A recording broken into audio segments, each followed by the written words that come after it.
രാവിലെ മുതൽ വെയിലത്ത് പണിയെടുക്കുന്നു. എന്നിട്ടും വീട്ടുചെലവ് പോലും ശരിയായി നടക്കാറില്ല. അല്ലേ? ഇതെന്തിലോ തട്ടിയല്ലോ. അയ്യോ, ഒരു പെട്ടിയാണല്ലോ.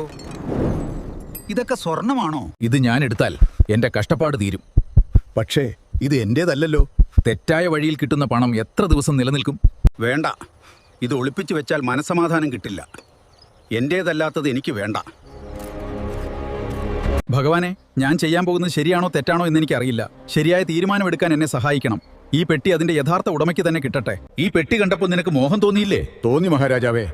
ഒരു നിമിഷം ഇതെല്ലാം എടുത്താൽ എന്റെ കഷ്ടപ്പാട് തീരുമെന്ന് വിചാരിച്ചു. പിന്നെ എന്തുകൊണ്ട് എടുത്തില്ല? ഈ പെട്ടി ഞാൻ എടുത്താൽ എന്റെ കടങ്ങളൊക്കെ തീരും, കഷ്ടപ്പാടുകളും അവസാനിക്കും. പക്ഷേ മനസ്സിൽ കുറ്റബോധത്തോടെ ജീവിക്കേണ്ടി വരും. എനിക്ക് അർഹതയില്ലാത്തത് സ്വന്തമാക്കി വെച്ചു എന്ന തോന്നൽ ജീവിതകാലം മുഴുവൻ എന്നെ പിന്തുടരും. രഘവ, ഇത് യാദൃശ്ചികമായി നിന്റെ കയ്യിലെത്തിയതല്ല.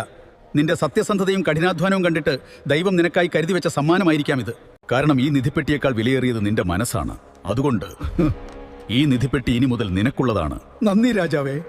നമ്മുടെ ജീവിതം മാറിയത് ഈ നിധി കൊണ്ടല്ല, നിങ്ങളുടെ സത്യസന്ധതയും നല്ല മനസ്സും കൊണ്ടാണ്. സത്യം കൈവിടാത്തവനെ ദൈവവും ഒരിക്കലും കൈവിടില്ല. തെറ്റായ വഴിയിലൂടെ സമ്പത്ത് നേടാം, പക്ഷേ മനസ്സമാധാനം കിട്ടില്ല. സത്യസന്ധമായി ജീവിച്ചാൽ ജീവിതം ശരിയായ വഴിയിലേക്ക് എത്തും. ഇത്തരത്തിലുള്ള കഥകൾ ഇഷ്ടമാണെങ്കിൽ ലൈക്കും സബ്സ്ക്രൈബും ചെയ്ത് സപ്പോർട്ട് ചെയ്യൂ.